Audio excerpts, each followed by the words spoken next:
जय गुरु। पूर्ववर्ती video series रे श्री श्री बड़माँ ऐशी एवं तपस्याप्रीत महाजीवनर अमीय गाथार कियदंश शुणुथिले। आज यही परवर्ती भिडियो सीरीज रे श्री श्री ठाकुरंक चरणाश्रित ओडिशार अनुपम भक्त श्रद्धेय सुशील रंजन दास जी कि श्री श्री ठाकुरंकर भगवत दिव्य मानुषी तनुर सेवारे नियत जोगयुक्त थिले एवं श्री श्री ठाकुरंक सहित तांको जीवनर अवशिष्ट समय बिताई थिले। सेही भितरे ठाकुरंकु परीक्षा भी करिथिले बहुत, बुझिथिले भी बहुत एवं आत्म उपलब्धि मध्य करिथिले यथायथ भावरे। सेही सब घटनार एक दिव्य एवं अनुपम रचनावली जहाँकि मनर मनीष श्री श्री ठाकुर अनुकूल चंद्र पुस्तक नाम सर्वजन आदृत होई पारिथिला। लेखकों कथारे दिने हठात श्री श्री ठाकुर जनेक व्यक्ति द्वारा दुकान रु किणी आनी लेखकों हाथ तोली देले खंडिए खाता और कलम। संगे संगे कहिले एही खातारे लेखिबू तोर मनर सेही कथा जहा सत्य बोली मने करिबू, कल्पना विलासी हेबू नाही। संगे संगे आहुरी कहिले तू मो परी मूर्ख, विद्या बा ज्ञानर अहंकार करिबार किछि नाही, तेणु सीधासलख जहा बुझिबू मनर सेही कथा सबू लेखि रखिबू आउ सुजोग सुविधा करी पढ़ी मते सुनाइबू। लेखक अनाई रहिले श्री श्री ठाकुरंक आड़कू। भाबिले कौन कहउचंती ठाकुर, पुस्तक लेखिबा दूरे थाउ खंडिए दीर्घ चिठी लेखिबाकू गले मते भल लागु न थाए। तथापि धीरे धीरे लेखिबाकू आरंभ करिली। श्री श्री ठाकुर मनोजोग सहकारे मोर लेखिथिबा कथा गुड़िक शुणंती। पूरा पढ़ा होई जिबा परे आहुरी उत्साहित करंती, कहंती लेखि जाओ आहुरी लेखि जाओ। श्री श्री ठाकुरंकर सेही ऐसी प्रेरणा ही लेखकों को दिन पर दिन प्रेरणा पृष्ठ करि चलिला। तांकरी सांगरे बिताइथिबा सेही सुनेली दिन गुड़िकर अमीय घटनावली गुड़िकु लिपिबद्ध करिबा पई। आउ एही पुस्तक हेउछि एहार एक संपूर्ण कलेबर। आसंतु सुनिबा लेखक तांकरी पुस्तकरे लेखिथिबा सेही दिव्य घटनावली संबंधरे। जन्मठारु पारिपार्श्विक परिवेश भितरे ओ घरे होइथिबा विभिन्न देवदेवी पूजा मोर मन भितरे आनी उपस्थित कला मानसिक द्वंद्व। लोक मुहरे शुणी पाउछि देवता माने महाशक्तिशाली, तांकु न मानिले महा क्षति हेबो। कौन कले तांकु मना हुए जानी नाही। न मानिले क्षति हेबो तेणु मानुछि, मानिले कौन हेबो। पुरोहित तथा समाजर मुखिया लोकंक ठारु शुणुछि बहुत किछि भल हेबो, किंतु भल हेबाटा उपलब्धि करि पारु नाही। पिला बयस हेले मध्य किए जेपरि मोर अंतर भितरु मझिरे मझिरे कहि उठुछि उपरु उपरु जहा देखा जाउछि ताहा नुह, एहा भितरे अंतर्निहित आहुरी किछि अछि। सेही आहुरी किछि कौन ताहा प्रहेलिका होई रहिला मो पाखरे ग्रंथि रूपरे। विशेष भावरे मोर मन को आलोड़ित करी तोलुथिले जेतेबेले देखुथिले विभिन्न सन्यासी संप्रदायर लोकमानंकु। केही बा गेरुआ बसनधारी, केही जटाजुटधारी, केही बा मुंडित मस्तक, पुणी काहाकू किए किए दिशुथिले उन्माद परि मलिन वस्त्रधारी, अर्ध उलग्न असलग्न बाक। विशेष भावे एमानंकु पागल बाबा बा पागली माँ बोली लोकमाने अभिहित करुथांती। एही विभिन्न संप्रदायर साधु सन्यासी मानंकु साधारण लोकमाने विशेष संभ्रम आखिरे देखुथांती। स्वभावतः मोर मन भी तांको आड़कू आकृष्ट हैला। विभिन्न साधु सन्यासींक आखड़ा मठ और आश्रम रे सेमानंक संगरे संग करिबा पई जीवा आसीबा करिबाकू आरंभ करिली। सबुबेले सेमाने ईश्वरीय कथारे व्यस्त रुहंती। मु किछि बुझी न पारिले मध्य मते भल लागे तांकरी भितरु काहार काहार आचार आचरण। किंतु एहारी भितरे गोटाए जिनिस लक्ष्य करुछि, दिन भितरे विशेष विशेष केतेक समय रे सेमाने लोकमानंकु निज पाखरे दूरेई दियंती। विशिष्ट केतेक लोक केवल सेठारे रुहंती। कौतूहल दमन करि न पारि लुचि रही देखिबाकू आरंभ करिली। सबु लोकंकु एड़ाई देई अल्प केतेक लोकंकु नेई सेही साधु सन्यासी माने कौन करंती। विभिन्न जगारे विभिन्न दृश्य आखि आगरे पड़े। କେଉଁ ଜାଗାରେ ସମସ୍ତେ ଗଞ୍ଜିକା ସେବନରେ ବ୍ୟସ୍ତ ରହନ୍ତି, କେହି ବା ଭାଙ୍ଗ ସିଦ୍ଧି ଖାଆନ୍ତି, କେହି ବା ମଦପାନ କରନ୍ତି ଇତ୍ୟାଦି ଇତ୍ୟାଦି।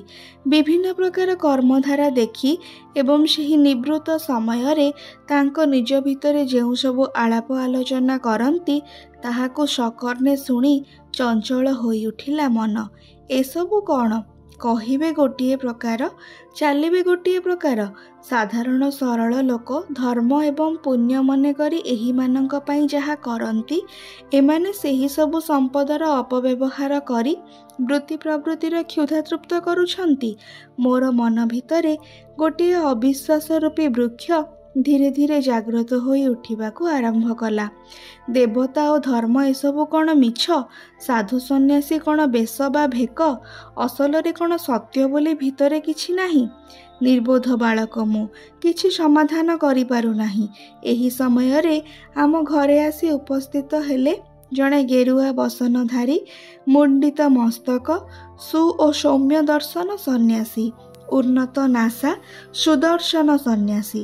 ବୟସ 40 ଭିତରେ ହେବ। ପ୍ରାଙ୍ଗଣରେ ଉପସ୍ଥିତ ହେବା ସଙ୍ଗେ ସଙ୍ଗେ ଘରର ବୟୋବୃଦ୍ଧ ଏପରିକି ମୋର ମା ମଧ୍ୟ ସମସ୍ତେ ଯାଇ ତାଙ୍କ ଚରଣରେ ସାଷ୍ଟାଙ୍ଗ ପ୍ରଣିପାତ କରିଲେ। ସନ୍ନ୍ୟାସୀ ଊର୍ଦ୍ଧ୍ୱନେତ୍ରେ କମଣ୍ଡଳୁ ହସ୍ତେ ଠିଆ ହୋଇ ରହିଲେ। ଆମ୍ଭେ ବାଳକ ବାଳିକାମାନଙ୍କୁ ଗୁରୁଜନମାନେ ପ୍ରଣତ ହେବାକୁ କହିଲେ। ପ୍ରଣାମ ପର୍ବ ସାଙ୍ଗ ହେବା ପରେ ମୋର ମା ସନ୍ନ୍ୟାସୀଙ୍କୁ ପଥ ଦେଖାଇ ଆମର ରହିବା ଘରକୁ ନେଇଗଲେ ଏବଂ ତାଙ୍କର ରହିବାର ବନ୍ଦୋବସ୍ତ କରିଦେଲେ। ହଠାତ୍ କାନକୁ ଭାସି ଆସିଲା କ୍ରନ୍ଦନର ଶବ୍ଦ।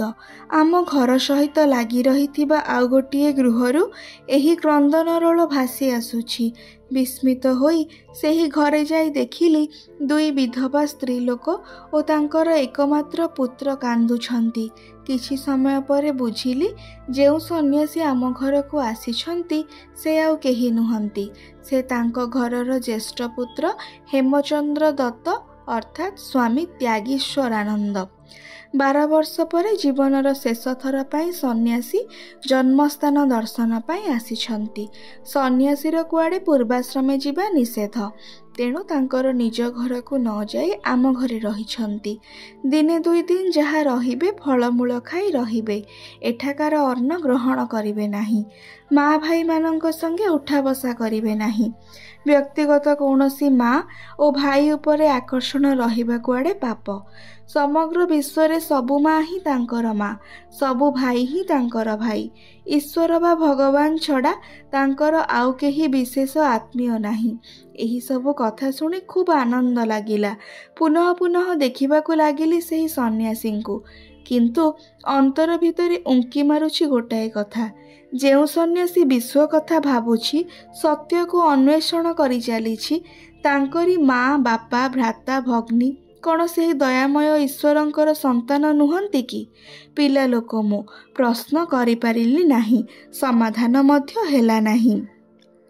ସନ୍ନ୍ୟାସୀ ପ୍ରତିଦିନ ଆହାର କରି ତାଙ୍କ ପ୍ରସାଦ ଦିଅନ୍ତି ମୋତେ। ମୋର ମାଆକୁ ଡାକି କହନ୍ତି, ପିଉସୀ ମା, ଆପଣଙ୍କର ଏହି ପୁଅକୁ ସାବଧାନରେ ରଖିବେ। ସନ୍ନ୍ୟାସୀ 2 ଦିନ ରହି ଚାଲିଗଲେ। କିନ୍ତୁ ମୋର ମନ ଭିତରେ ରଖିଦେଇଗଲେ ଗୋଟାଏ ପ୍ରଶ୍ନବାଚକ ଚିହ୍ନ। ମୋର ମନକୁ ଆକର୍ଷଣ କରୁଛି ତାଙ୍କର ଏହି ବନ୍ଧନମୁକ୍ତ ଜୀବନ। ଏହାର କିଛି କାଳ ପରେ ଆମ ସାହିର ଏକ ବିପ୍ର ଘରେ ଜଣେ ସନ୍ନ୍ୟାସୀ ଆସି ଉପସ୍ଥିତ ହେଲେ। ଗେରୁଆ ବସନଧାରୀ ସେହି ସନ୍ନ୍ୟାସୀଙ୍କୁ ଦେଖିବା ପାଇଁ ମୁଁ ଦୌଡ଼ିଗଲି ତାଙ୍କ ଘରକୁ। କିନ୍ତୁ ଯାଇ ଯାହା ଦେଖିଲି ତାହା ମୋର ପୂର୍ବ କଳ୍ପନା ସାଙ୍ଗରେ ସମ୍ପୂର୍ଣ୍ଣ ବିପରୀତ। ଅଜାନୁଲମ୍ବିତ ବାହୁ ଗେରୁଆଧାରୀ ସନ୍ନ୍ୟାସୀ ଶୋଇ ରହିଛନ୍ତି ତାଙ୍କର ମାତୃ ଅଙ୍ଗେ ମୁଣ୍ଡ ଦେଇ। ବିଧବା ମା ଶୁଭ୍ର ବସ୍ତ୍ର ପରିହିତା ସନ୍ନ୍ୟାସୀର ମୁଣ୍ଡବାଳ ଭିତରେ ହାତ ଦେଇ ପୁଅକୁ ଆଦର କରୁଛନ୍ତି। ଏହି ଦୃଶ୍ୟ ମୋର ଅନ୍ତରକୁ ଉଦ୍ବେଳିତ କରି ପକାଇଲା। ମୁଁ ପାଖକୁ ଯାଇ ପ୍ରଣାମ କଲି। ସାଇତ ସନ୍ନ୍ୟାସୀ ତାଙ୍କର ମାଆଙ୍କୁ ପଚାରିଲେ, ମା, ଏ ପିଲା କିଏ? ତାଙ୍କର ମା ମୋର ପରିଚୟ ଦେଇ କହିଲେ, ତୋର ଦତ୍ତଘରର ପିଉସୀଙ୍କ ପୁଅ, ତୋର ସତୀଶ ଦାଙ୍କର ସାନ ଭାଇ। ସନ୍ନ୍ୟାସୀ ଉଠି ମୋତେ କୁଣ୍ଢାଇ କୋଳରେ ବସାଇ ଆଦର କରିବାକୁ ଲାଗିଲେ। ତାଙ୍କ ବ୍ୟବହାରରେ ମୋର ମନର କିଛିଟା ଭାବ ଦୂରୀଭୂତ ହେଲା। ମୁଁ ପଚାରିଲି, ଆପଣ ସନ୍ନ୍ୟାସୀ? ସେ କହିଲେ, ଆଗେ ମୁଁ ତୁମ୍ଭର ଭାଇ।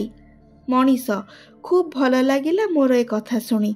पुणी पचारिली, सन्यासी परा निज घर को जाती नहीं, माँ भाई को छुअंती नहीं, सेठारे किछि खाआंती नहीं। उक्त सन्यासी नाम सुधीर भाई, श्री श्री रामकृष्णंकर भक्त, श्री अन्नदा ठाकुरंकर आद्य मठरे रुहंती।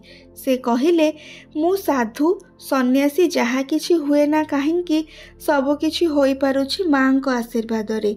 माँ ही मोर आद्य शक्ति, आनंदमयी। मु कहिली, निजर माँ उपरे आकर्षण थिले विश्वमाता को कण पाई हुए?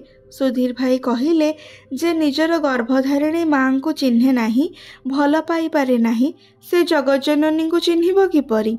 ठाकुर श्री रामकृष्णंकर कथा शुणिच तो? से किंतु परिवारर समस्तंकु नहीं रहिथिले। एहा परे आहुरी अनेक कथा कहिले, किंतु मातृ अंगे शायित सेई सन्यासींक कथा मु केबे हेले भूली पारिबि नाही। कि सुंदर, कि अपूर्व!